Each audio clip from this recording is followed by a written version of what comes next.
வணக்கம். கிண்டி சுவாமிநாதன்.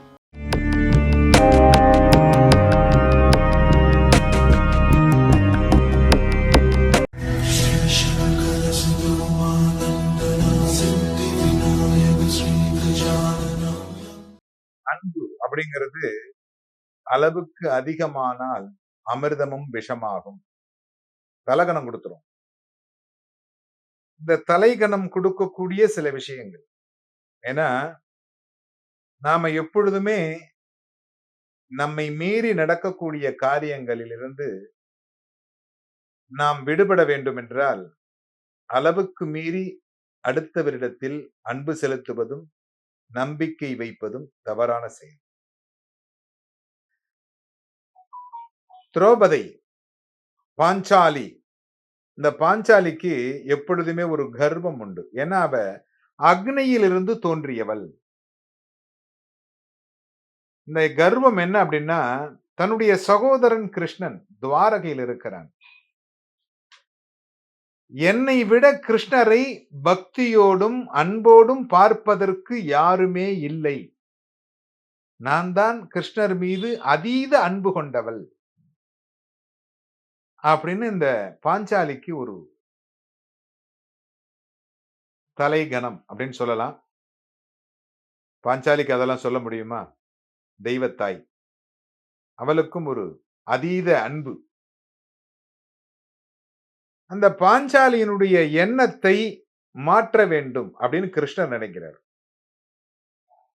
எப்பொழுதுமே இந்த கிருஷ்ணருக்கு என்ன வேலை அப்படின்னா, யார் தவறு செய்தாலும் அதை சுட்டிக்காட்டி அதிலிருந்து விடுபட வேண்டும் என்று செய்யக்கூடியவர் கிருஷ்ணர் பகவான். உடனே பாஞ்சாலியை சந்திப்பதற்காக வருகிறார். பாஞ்சாலி கிருஷ்ணரை பார்த்தவுடன் நமஸ்கரித்து சகோதரரை அழைத்து காட்டுல இருக்காங்க. பஞ்சபாண்டவர்கள் காட்டுல இருக்காங்க. அமர வைக்கிறாள். என்ன கிருஷ்ணா, தேர் இல்லையா? நடந்து வந்திருக்கிறாய். ஆம், துவாரகையிலிருந்து சகோதரியை சந்திக்க வேண்டும் என்கின்ற எண்ணம் வந்தவுடன் நடந்தே வந்து விட்டேன்.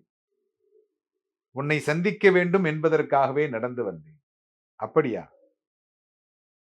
உங்களுடைய கால்கள் எல்லாம் நொந்து போயிருக்குமே. பூ போன்ற பாதத்தை கொண்டவனாயிற்றே. உங்களுடைய பாதங்களை கொடுங்கள், நான் பிடித்து விடுகிறேன். சிறிது நேரம் அமருங்கள். உங்களுக்கு சூடான தண்ணீர் கொடுத்து குளிப்பதற்கு ஏற்பாடு செய்கிறேன். உங்கள் உடம்பை பார்த்துக் கொள்ளுங்கள் அப்படின்னு சொல்றார். உடனே பாண்டவர்களில் பீமனை அழைத்து ஒரு கொப்பரையில் தண்ணீர் எடுத்து வந்து அதை தீ மூட்டி சுட வைக்க சொல்லுகிறார். உடனே ஒரு பெரிய கொப்பரையை எடுத்து அதை நீரிலே மூழ்கி 4 பெரிய கற்களை ஒன்று கூட்டி அதில் அந்த கொப்பரையை வைத்து தண்ணீரை சுட வைக்கிறார். காலை இது நடந்து கொண்டிருக்கிறது. மதிய வேலை வந்துவிட்டது. இந்த மதிய வேலை வந்தவுடனே கிருஷ்ணர் பாஞ்சாலியை அழைத்து, எனக்கு உணவு அருந்தும் வேலை வந்துவிட்டதே, நான் குளித்துவிட்டு உணவருந்த வேண்டும். இன்னும் இந்த தண்ணீர் சுடவில்லையே அப்படின்னு சொன்னார். இவ போய் பார்த்து தொட்டு பார்க்கிறா பாஞ்சாலி, தண்ணி சுடவே இல்லை. சில்லுனே இருக்கு. இது என்ன பண்றது? மீண்டும் அதை தீ மூட்டி இன்னும் கொஞ்சம் சுட வைக்கலாம் என்று நினைக்கிறாள். ஆனாலும் அந்த கொப்பரை அசைவதாக இல்லை. இந்த நீர் எப்பொழுதுமே இன்னும் இருப்பதை விட அதிகமான குளிர்ந்த நீராக இருக்கிறது. கிருஷ்ணா, இது என்ன பிரச்சனை? தங்களுக்குத்தான் தெரியும்.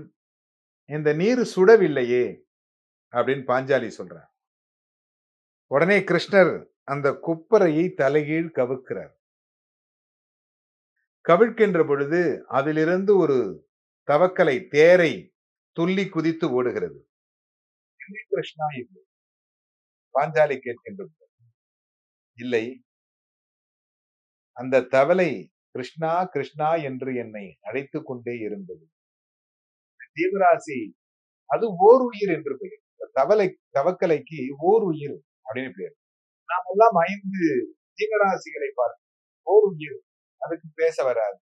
அந்த மாதிரியான ஓர் உயிரா வாழக்கூடியது கிருஷ்ணாவை நினைத்ததனால் அந்த கொப்பரையை சூடாகாமல் கிருஷ்ணர் பார்த்துக் கொண்டார். ஒரு ஓர் உயிராக இருக்கக்கூடிய தவளையினுடைய வேண்டுதல்களையே கிருஷ்ணர் பார்த்து கொண்டிருக்கிறார். அதற்கு உதவி செய்கிறார் என்றால் இந்த உலகத்தில் இருக்கக்கூடிய அனைத்து ஜீவராசியும் கிருஷ்ணா கிருஷ்ணா கிருஷ்ணா என்று சொல்லிக்கொண்டேதானே இருக்கும்.